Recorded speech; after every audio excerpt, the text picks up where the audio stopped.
Hello বন্ধুরা, বাঁকড়ায় বিচন্দ্রপুর অনেকেই এসেছে, কিন্তু অনেকেরই জানা নেই এইখানে যে একটা কৃষ্ণর যে নিমাই সেজে যিনি এসেছিলেন নিম কাঠ এসে, যে ওনার বৌদি যে তুলেছিলেন যে ঘাটে থেকে, সেই ঘাট থেকে দেখাচ্ছি। আসুন। আর একটা এখানে দেখার যে জিনিস আছে, যে আমাদের যে পাখি যে প্রকৃতির একটা জিনিস, যে যারাও কৃষ্ণকে চেনে বা কৃষ্ণর ভক্তি তাদের মধ্যে দেখা যায়। ওইদিকে দেখাও ক্যামেরা করে। এইগুলো অ্যাকচুয়ালি হচ্ছে, এগুলো হচ্ছে কৃষ্ণ ভক্ত পাক, মানে আমাদের এইদিকে বীরভূম ভাষায় কৃষ্ণ ভক্ত পাখি বলা হয়। এই সারা বছর এরা এখানেই থাকে, এদের স্থান এখানেই থাকে। আর আমাদের মহাপ্রভু শ্রীকৃষ্ণ ইনি নিমাই সেজে, মানে নিম কাঠ হয়ে এসেছিল ভেসে এই ঘাটটায়।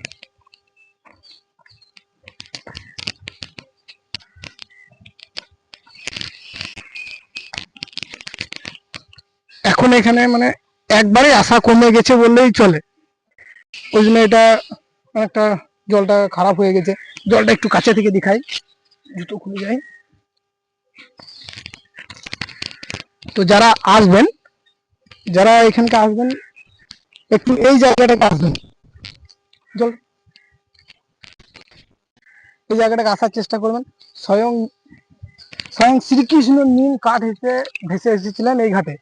এই ঘাটে থেকে ওনার বৌদি ওনাকে তুলেছিলেন, এরকম লোকগীতি কথাই শোনা যায়। এখানেই রাধা কৃষ্ণ রয়েছেন, দেখাও কাছে থেকে দেখাও। আর এখানকে এই ঘাট বাঁকড়ায় বিচন্দ্রপুর এই ঘাটে আসার অ্যাকচুয়ালি মানে সব থেকে বড় একটা ভগবানের, মানে কি বলবো, ভগবানের একটা আশীর্বাদের একটা চিহ্ন হচ্ছে এই পাক। একটু ভালো করে দেখাও এইদিকে। এটা হচ্ছে ইস্কন মন্দির থেকে, ইস্কন মন্দির থেকে ইস্কন মন্দির থেকে ওই দিক থেকে আসায় ডান দিকে রাস্তায় পড়ে।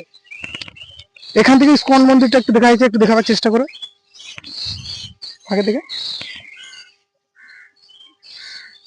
তো অবশ্যই যারা বাঁকড়ায় বিচন্দ্রপুর আসবে, চেষ্টা করবে এই জায়গাটাকে আসার। অনেকের মনে হয় এই জায়গাটা আসা অ্যাকচুয়ালি বন্ধই করে দিয়েছে এখন সব জায়গায়, যে পয়সার ব্যাপার, বুঝতে পারছেন তো, এই জন্য এখান থেকে প্রমোট করা হয় না। পাখিগুলোকে একটু দেখিয়ে দাও। আমাদের ভিডিও এই পর্যন্তই, চেষ্টা, এরপর আমাদের সঙ্গে দেখা হচ্ছে তারাপীঠ। ঠিক আছে, ভালো থেকো, ভালো থেকো সবাইকে। জয় নিতাই।